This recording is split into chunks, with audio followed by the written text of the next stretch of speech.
Howdy everybody, my name is Harley Reg McDaniel Jr. Welcome to podcast number 21, where we welcome all seekers of truth in science and optimal health. Today we're going to continue with Fisher Proceedings that involve using nutraceuticals with humans and their deviations from normal, as well as animals in some cases. The first one we'll discuss is one of my favorites, involving ADD and ADHD with children, and works for adults as well, though no adults were tested in this study, as published by Dr. Kathryn Dykman and Ray N. McKinley. On page 24, we read that 19 ADHD children were recruited with the supervision of their parents for a 6 to 8 week evaluation. It showed that glyconutritional products improved the health of ADHD subjects and reduced the number of severity of symptoms. Although no placebo control was used, it stated that if it were placebo, the effects should not persist for 6 weeks as they did. The bottom line is that ADHD is extremely stressful for the parents, and that glyconutrients were able to provide significant better quality of life and even eliminate the symptoms of those who continued using the glyconutrients beyond the 8-week period. Next, we have a 8-week period study on diabetes, and on page 19 through 21 we read that there were 32 diabetics studied. 31 reported a significant increase in their health and improved sense of well-being with the addition of nutraceuticals in their diet. Also, statistically significant decreases were reported in candida infections.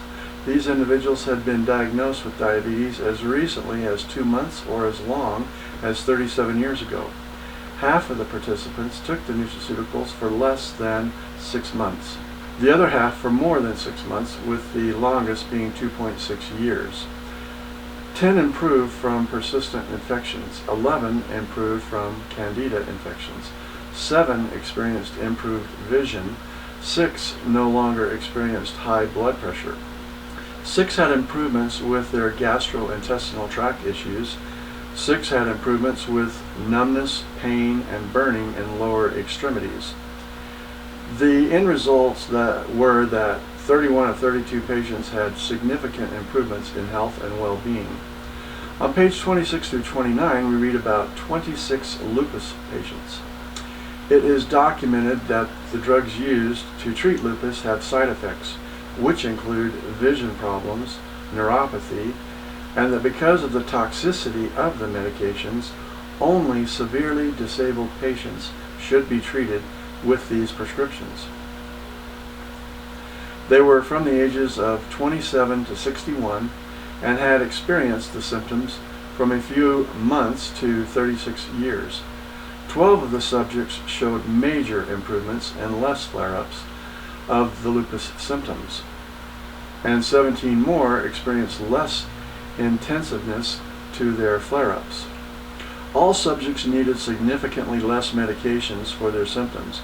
8 were on narcotics and reported a decrease in their usage of these drugs under their doctor's care.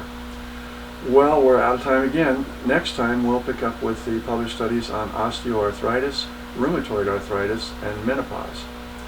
If you want to cut to the chase, ask the person who invited you to my podcast any questions you might have to get the answers you need to make an educated decision as to whether you'd like to get involved with us or not.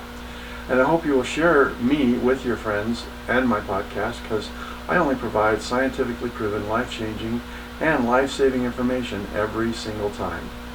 To close, I wish to end with a Quaker parable by John Greenleaf Whittier as usual. I lift thee, and thee lift me, and together we ascend. See you all next time.